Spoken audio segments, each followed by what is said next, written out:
Hello guys, and welcome back to another video. Today we're going to be talking about a movie from 2021 that I found to be very underrated. That being Sing a Bit of Harmony. That said, I think you guys should just go watch the movie and see if you enjoy it. For that reason, this video I will steer away from spoilers and just give you the couple of reasons why I found this movie to be as good as it was. Now, to some people's surprise, this story has a very beefy synopsis. Pretty much, our story revolves around our main character finding someone new who ends up bringing her into an odd friend group she wouldn't have been able to find herself in all alone. Our main character is Sotami, a reserved girl who keeps quiet and doesn't have many friends. The friends that she will accumulate during the first act are Toma, a nerdy tech whiz who has a history with Sotami in the past, but had fallen apart with awkward past events. Notably, Toma is attracted to Sotami, and this movie has a big romance element with them. Besides him, we have Thunder, a strong member of the judo club who hasn't had tournament success due to the anxiety he gets when he's facing off for real. There is also Go-chan, a pretty laid-back dude who's popular and is pretty chill with everyone, as well as his girlfriend Aya, a popular girl who seems to fit more with those popular girl tropes, who starts off being pretty mean and uncaring to the main character. Lastly, we have the character who kicks off the movie and is the driving force of all of the events, and she is Shion, a AI robot that looks exactly like any other high schooler and is invented by Satami's mom. To go into more detail, Satami's mom is a higher up in her company and has worked long and hard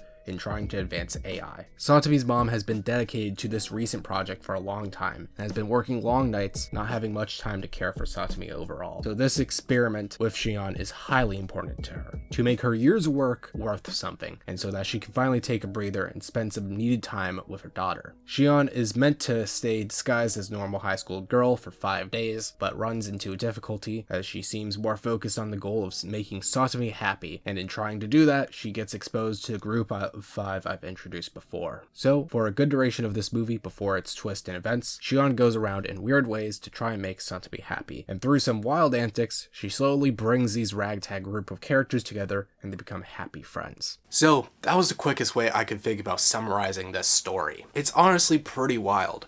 And that's completely leaving out the second half. I'm leaving that for you guys. Go watch it for yourself.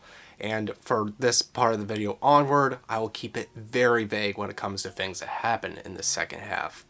But to give the most simple of summaries, shit hits the fan. Anyways, I do want to give my takes on why I found this one to be a masterpiece compared to some of the other movies that I have seen. Now, the reason I spent explaining all the characters was because their writing was a huge strength to the story. Everyone I explained were very realistic and had a lot more depth than I would have ever expected initially. When I saw Aya was fitting into this very stereotypical popular girl trope, I expected that she wouldn't have any substance and be written to be constantly superficial. And in a way, they written her to directly counter this. Some of the conflict with herself is that she feels others view her as superficial. Her boyfriend, at the start of the movie, has been keeping distance from her because he thinks that she simply likes him as a form of bragging rights. And yeah, the cool chill guy also subverts his trope by actually coming out as being very envious of others and very doubtful of his own self. When he's talking with Toma, he calls himself 80% at everything. In a summarized way, he holds doubt in himself as he doesn't feel like anything fits him perfectly, and he acts as a jack of all trades and a master of none.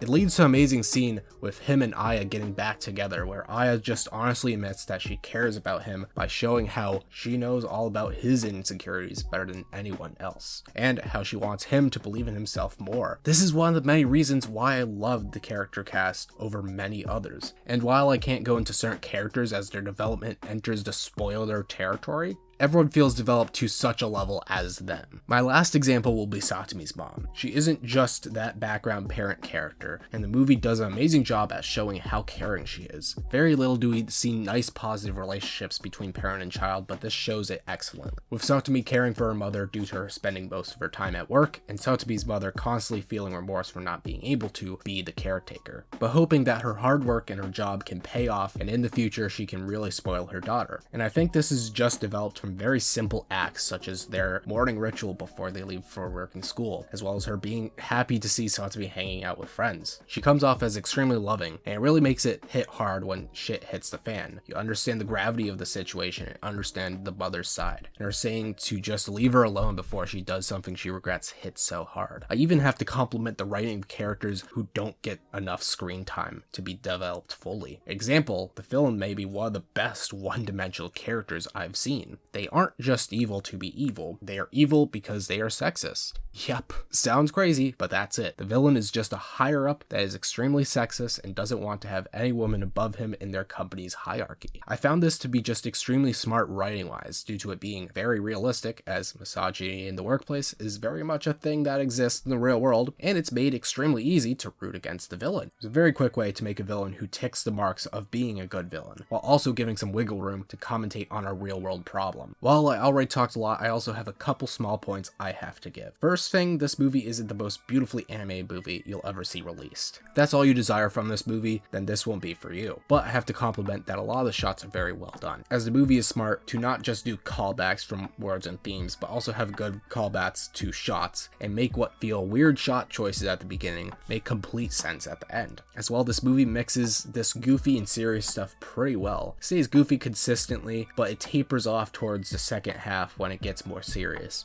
And it helps in just making certain moments a lot of fun. While it isn't the best scene of the movie, I still really enjoy more funny moments like Shion helping Thunder practice his judo, as she kicks her ass while singing. The movie was excellent in hitting a variety of moods. And with that, I'm done. Hopefully, I ever so slightly convinced you why, in my opinion, this is one of the most underlooked movies of 2021. But if I didn't, hope you guys enjoyed this video. With that, thank you guys so much for watching. Hope you liked and enjoyed, and I'll see you guys in the next video. Goodbye.